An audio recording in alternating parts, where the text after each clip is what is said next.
صبح ہی صبح میاں بیوی کا خوب جھگڑا ہو گیا۔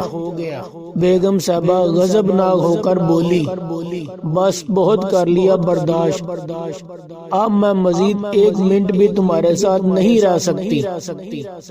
میاں جی بھی تیش میں تھے، بولے میں بھی تمہاری شکل دیکھ دیکھ کر تنگ آ چکا ہوں، دفتر سے واپس آؤں تو مجھے نظر نہ آنا گھر میں، اٹھاؤ اپنا ٹین ڈبہ اور نکلو یہاں سے۔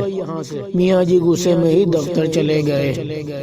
بیگم صاحبہ نے اپنی ماں کو فون کیا اور بتایا کہ وہ سب کچھ چھوڑ چھاڑ کر بچوں سمیت میکے واپس آ رہی ہے، اب مزید نہیں رہ سکتی اس جہنم میں۔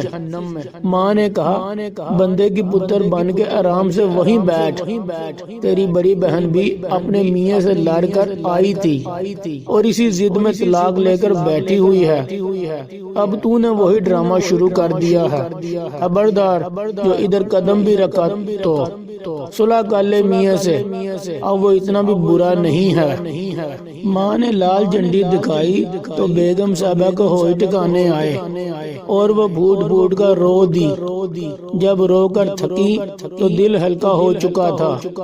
میاں کے ساتھ لڑائی کا سین سوچا تو اپنی بھی کافی غلطیاں نظر آئیں۔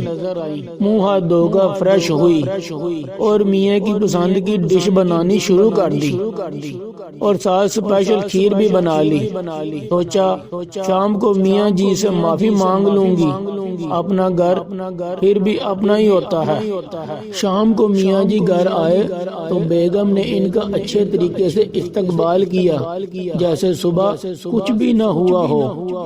میاں جی کو بھی خوشگوار حیرت ہوئی۔ کھانا کھانے کے بعد میاں جی جب کھیر کھا رہے تھے تو بولے، بیگم کبھی کبھار میں بھی زیادتی کر جاتا ہوں، دل پر مت لیا کرو، بندہ بشر ہوں، غصہ آ ہی جاتا ہے۔ میاں جی بیگم کے شکر گزار ہو رہے تھے اور بیگم صاحبہ دل ہی دل میں اپنی ماں کو دعائیں دے رہی تھی، ورنہ تو جذباتی فیصلے نے گھر تباہی کر دینا تھا۔ اگر والدین اپنی شادی شدہ اولاد کی ہر جائز ناجائز بات کو سپورٹ کرنا بند کر دیں تو 90% بگڑے ہوئے رشتے بچ جاتے ہیں۔ اگر میری ویڈیو آپ کو اچھی لگی ہے تو دوسری کی بھلائی کے لیے شیئر ضرور کریں۔